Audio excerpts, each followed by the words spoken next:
Assalamu alaikum everyone. For those of you who don't know, my name is Mary. I know a lot of you know me in real life, so this is like low-key kind of weird. Hi. Thanks for watching. Don't acknowledge that I'm doing this. I've not made any type of videos like this before, but I've wanted to do this for a while. I wanted to kind of share my story, my journey of how I went from being like an atheist / agnostic to a Muslim. I converted about 2.5 years ago. I guess officially converted about 2.5 years ago.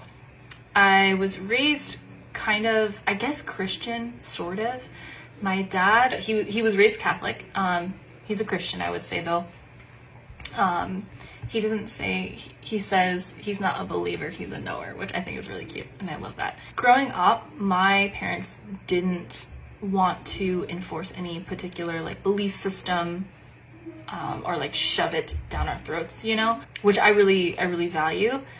I think it's very, very important to choose your beliefs, because I don't think, I mean, like, it's in Islam, that's one of the things I love about it, is there's no compulsion in religion. So I have mixed feelings about that. Raising your kids in not any particular religion, wanting them to choose for themselves, I think is really, really valuable, and I really respect and value my parents for doing that, because like, here I am now, right? And they've been really supportive. Alhamdulillah, honestly, because I know a lot of people don't have that luxury. There were some struggles with it, like having all these questions and just like that existential dread that I think like we all have had or will have at some point in our lives. That was a little bit more challenging to deal with when you don't have a particular line of faith that you follow. And largely, honestly, I was raised like in a family of scientists, basically. So generally speaking, it's like, if it wasn't a reproducible like experiment that you could see in your physical reality, you're kind of like stupid to think otherwise. Not that my family's super judgmental or anything like that. Like I said, my dad's Christian, and my mom's kind of more like non-practicing of anything in particular. I would say maybe mostly like my brothers. My brothers are super, super, super brilliant, mashallah. All of them. And one of them is a physicist, and he's definitely on the like, if A, then B, then C, like there's no question, you know, just go with pure logic. And so he was a huge influence on my life. We were very close growing up. So honestly, I had a very strong interest in philosophy and in religion. I still do. I've had a, gosh, I've been interested in those topics since I was, I don't know, maybe 10-ish, 10 or 11. And in terms of Islam, when that came into my life, it was mostly, honestly, because of one of my very, very, very best friends, who I'm still best friends with today. I met her when I was 9. We went to the same homeschool group, which, side note, don't ever homeschool your children. That's a whole other story. Unless you really know what you're doing and it's like putting all the time and effort. But like, honestly, yeah, that's a whole other thing. I don't want to be controversial. No judgment if you are someone who does homeschool your children. But anyways, so her and I are still really close. And honestly, I didn't know what Islam was until, gosh, I was like 11 or 12 maybe. It wasn't until one day I wanted an excuse to call her, and I was like, oh, it's Christmas, I want to say Merry Christmas to her. So I called her. I was like, Merry Christmas, you know, whatever, this kind of thing. What are you guys doing? And she said, oh, we actually don't celebrate Christmas. And I was like, what do you mean? Who doesn't celebrate Christmas? I was like, are you Jewish? That's like, I mean, I didn't really know much about Judaism either. But no, she was like, oh, I'm a Muslim. I was like, oh, that's interesting.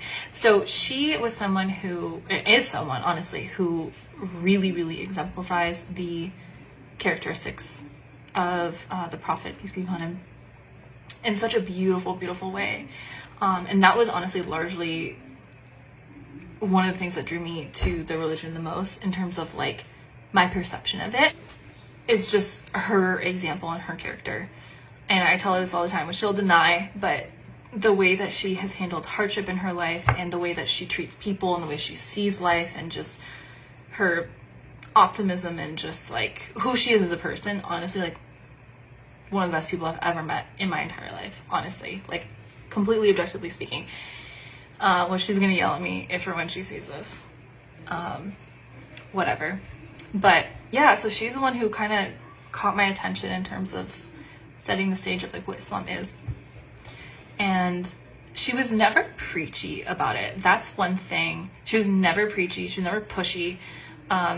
She wouldn't even necessarily really talk to me about it because she did not want to be pushy. So I would always come to her with questions and we'd talk about things. And then in high school, I had another best friend. And again, he's like one of the best people I've ever met in my life in terms of just his character and his integrity, and just like he had so many hardships in his life and he just fared them so beautifully.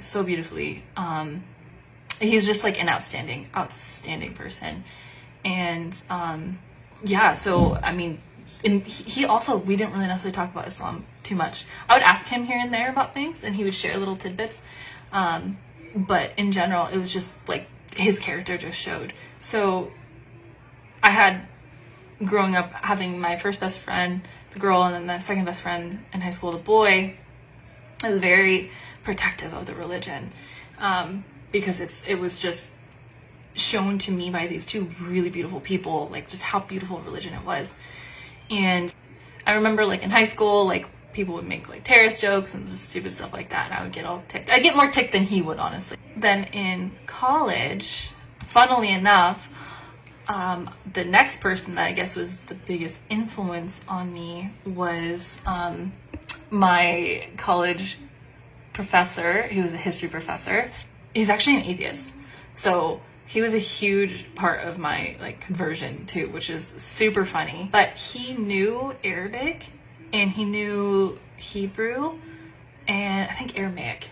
He was fluent in all of those things. Super cool dude, mashallah. He lived in the Middle East, I don't know where, for a couple years, and he had translated the Quran like by himself, like line by line by himself. So he had a really thorough understanding of it. And he obviously was a history professor, so he knew all the history of like different things.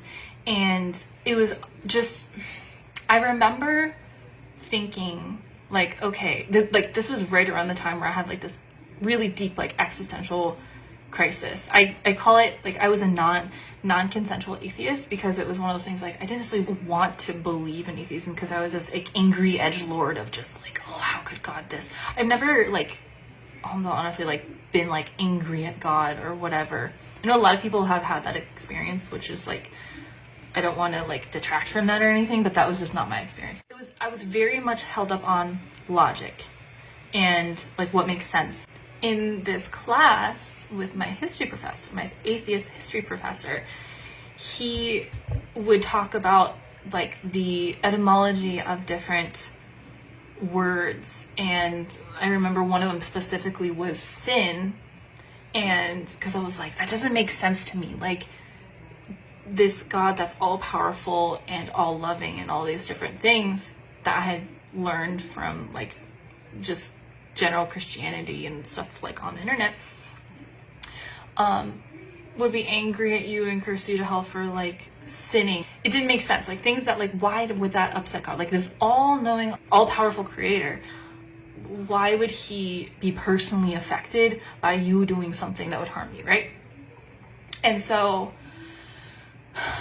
and I don't know if this is actually the case, I would assume, because he knows what he's talking about, my history professor. He was talking about how sin came from the word san, or sans, which is without. And so his logic, or what he was saying, was basically like, historically, back in the day, I don't think he was even talking about Islam at this point, but sins, it's like the biggest source of suffering is to be without God, right? So when you do these sins, they take you further from God. And so basically hell is to be like without God. And I'm like, that's really interesting.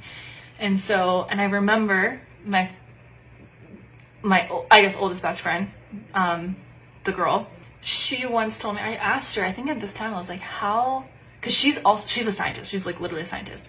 And I asked her, I was like, how can you like believe in these things? Like what got you to it? Like, was it because you were raised in it? And she said it wasn't so much that at all. She wanted to go to like the purest form of like truth, essentially. She said that based off of pure logic and rationality, like it made sense. And I was like, that's interesting. And so that kind of just, those two things like really stuck with me. So over time, I guess since the age of like 20, I had a bunch of other experiences that were very like personal and like spiritual in nature that took me from like pure like, okay, it's illogical to think that anything happens after you die, to, okay, there are too many coincidences all at once for this to be like merely coincidence. And so I was like, okay, so there has to be like something, right? So then I was like more in touch with like just like general spirituality without any specific religion attached to it. In Islam, everything that's prescribed to you is for your own good. You know, it's for you. And so I would do this thing where if I learned something that kind of matched with Islam, I would send it to the girl best friend and be like, hey, this makes sense. So like, for example, in Ramadan, you know, you're supposed to fast for like 30 days, right? And I was reading up all these benefits on like intermittent fasting and fasting in general. And I was like, oh wow, like it has all of these insane health benefits. And I would like be like, hey, look, the Muslims are right again, you know? And I would always do that. It just kind of, it wasn't one of those things where I was like, oh, here is a religion. I am now that religion. That would not have worked with me. I acquired all these different beliefs separately over time. I also always believed like that the Prophet Muhammad, peace be upon him, was like a prophet, right? I guess securing the belief of like, okay, it doesn't make sense to me that like Jesus is a person, but then he's also God, but then there's one God, but then like, so like that, a lot of like the Christian logic didn't really make sense to me. I think a lot of these prophets are legitimate like prophets. Like they're all saying the same thing. Like they're not in a group text together, right? They're not connected, but they're all saying the same thing. So in that regard, like meeting like the minimum requirements of like what makes you a Muslim, I've probably been a Muslim for like many, many years, but it wasn't until, weirdly enough, super weird, so many like weird little things that are just like completely small, it kind of led me to like the conclusion of like, oh wow, like I think I'm a Muslim, right? It wasn't until I was actually talking with a really, really good friend of mine. She's Christian, very Christian. Both of us love to talk about religion. She would always talk about like Christian topics and perspectives, and we go into that. And then I would say like, oh yeah, like, well, in Islam this and Islam that. Because like Islam was the thing, like the religion I knew the most about. I didn't know too much about Christianity so much. I remember one day we were talking about like, I was like, oh yeah, you know, for a while I was vegan and then I was vegetarian. And then I was like, well, if I'm gonna eat meat, like I'm not gonna have pork, because like pigs in general, like they're so emotionally intelligent. Like that was my logic, and it still is. So I stopped eating pork like before it was like officially Muslim, simply because like ethically it didn't make sense to me. And I was telling her, I was like, oh yeah, and it's interesting because like in Islam you're not supposed to eat pork, obviously because of like all the insane, crazy like detriments to your health that are like interlaced in pork. Like that's definitely a huge reason, right? That I'm sure like in terms of like Allah's wisdom, but at the same time like, okay, well that makes sense, like not only like the health aspect of it, but like even like the like ethical aspect of it does make sense. And then I was like, that's very interesting. And I think she had asked me something about Islam or like my particular religion or something, I can't remember. We'd send these really cool like voice notes to each other that would be like literally like 30 minutes long. We would say like, we call them podcasts, so we'd have like these spiritual religious podcasts about just like life and psychology and stuff like that. This was right around the start of the pandemic, and I was like, you know, I've looked a lot into Islam and into religion in general, but I've never really looked into Islam in terms of like, is it a me thing? Like, is it a for me thing? You know, just more out of like admiration and like love for the religion because of like how I saw it already, and like, you know, like the people in my life who are Muslim. And so I was like, I wonder if this is like a thing for me. And so yeah, just did more research like online, and I started reading the Quran. And specifically, I love the translation that I have. That one just really like clicked with me. And yeah, it was kind of like an overtime. It's like I had all these beliefs, and I was like, oh wow, it's like this is what Islam is, and then this is what like I believe in. Like they're the same thing basically. So I was like, interesting. Yeah, that's kind of the short story of it, which is super not short. There's a lot more to it, I guess, that I'll probably address at later times. But yeah, TLDR is that saying where if you like walk, he'll run to you. If you move an inch, he'll go a mile, you know, like Allah will reach those he wills. The Lord works in mysterious ways. Super, super, super true. I literally went from being an atheist, like not having any religion growing up, to like I'm a Muslim now, and it's something that I've never felt this way about anything in my life before. I didn't think I was the kind of person that could ever follow a religion. I was someone who really respected religion, who really valued it in terms of what it does for people. I know like there's negatives to it and everything, as there is with anything that humans get involved with. But I never would have thought that I could follow a religion. It's become like the most important aspect of my life. Yeah, so subhanAllah, that's my shortened sort of revert convert story. Thank you for joining. My goal is to make just general videos about like what it is to be a convert, and you know, my experiences in general. And I would love to connect with anyone. I would love to hear from you. And yeah, so thank you for listening and for sticking through this really, really long video. I wanted it to be shorter, but anyways, peace. Doing this. I've not made any type of videos like this before, but I've wanted to do this for a while. I wanted to kind of share my story, my journey of how